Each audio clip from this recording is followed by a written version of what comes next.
This is the second part of an ongoing series in which I assign mouthwashing characters to tarot cards, so spoilers for mouthwashing.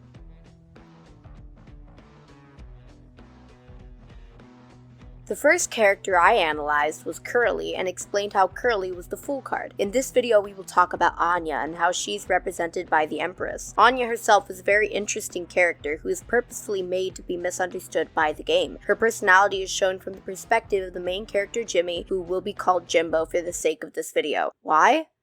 Because I find it funny, that's why. He's a piece of shit, I'll call him whatever I want.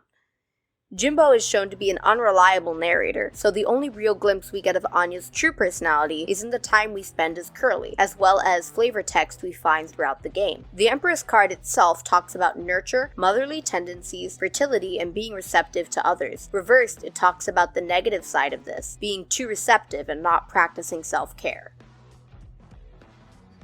First, let's talk about Anya's nurturing nature and the themes of fertility present in her character arc. Anya is in the medical field, which is a field that requires having a nurturing personality, but we can go further than that. Anya has sticky notes and pictures on her board, most likely to make the crew feel more at home. It's confirmed that at least one of the drawings on the board was made by Daisuke. It could be an example of her caring deeply for the crew, trying to make the space of the medical bay a safe space for all of them. If not, it could be a sign of her taking a more motherly role towards Daisuke, especially since he is the youngest of the group. But then again, that could be reading too far into it. Although their interactions in the game are few and far between, they seem to have a genuine care for each other, as she mentions in the beginning that she was concerned for Daisuke's overenthusiastic responses to her psyche vows, as well as the fact that Daisuke is stressing to help her after the crash, when she locks herself in medbay. She also takes a nurturing role towards Curly, as she is the one who takes care of him throughout the course of the game. It is notable that she does so even after thinking he had crashed the ship, and after he doesn't help with the situation with Jimbo. She never chose to blame anyone and didn't want to give up on them. This emphasizes the mindset she has that our worst moments don't make us monsters. She also takes a begrudgingly nurturing role towards Jimbo. She's the one who gives the objectives and takes care of him mainly to keep him from causing more problems. It also talks about fertility, which goes without saying its connection to what she goes through over the course of the game.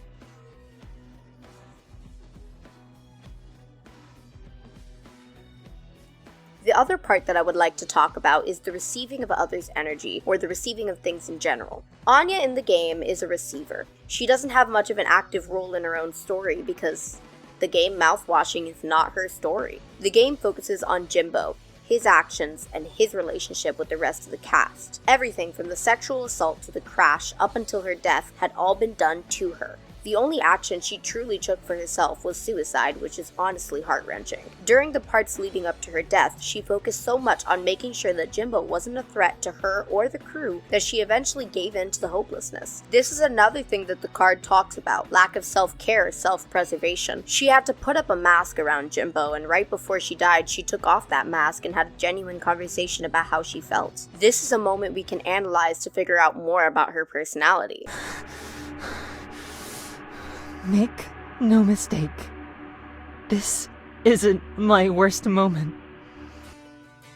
These last words are very different from how she is throughout the game. She seems almost sure of herself here. She has a very wallflower sense to her after the crash. She reads as almost a feminine stereotype of the airheaded, kind, weak character who needs the men to do all the hard work for her. Although this is proven wrong not only by her personality before the crash, but also by her competence with taking care of Curly after the crash. She's clearly knowledgeable enough to take care of a severe burn victim, but she still pretends to be what Jimbo expects of her. She needs to play into that stereotype to avoid any repercussion. Her last words are her being herself unequivocally, since there will be no consequences once she's dead. It's demoralizing the way that the only time she feels safe enough to be herself is when she's about to die at her own hand. It only goes to show the trauma that Jimbo had put Anya through and how unsafe the situation was. She was a receiver of Jimbo's need to feel powerful, his need to have control over others.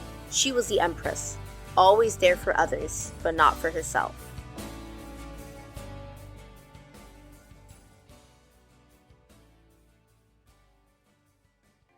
Honestly, I love Anya as a character.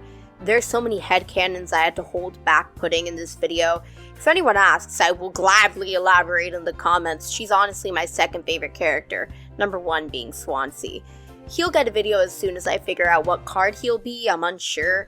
The next video that I will be doing is on Jimbo. I know no one likes him. I'll most likely be assigning him the Tower card since he's the catalyst for the events in the game. However, the devil is in the running for the card I chose for him thanks to a comment on the Curly video. I love everyone turning the comment section into a conversation about the characters and analyzing my analysis. Please keep doing that. These videos are meant to start a conversation, not to be an end-all be-all. Anyways, check out the first video in the series in which I talk about Curly. If not, you can check out my other video essay where I talk about art and how to make art outside of high school. I put a lot of effort into it and I really hope it resonates with people. Other than that, I hope everybody has a nice day.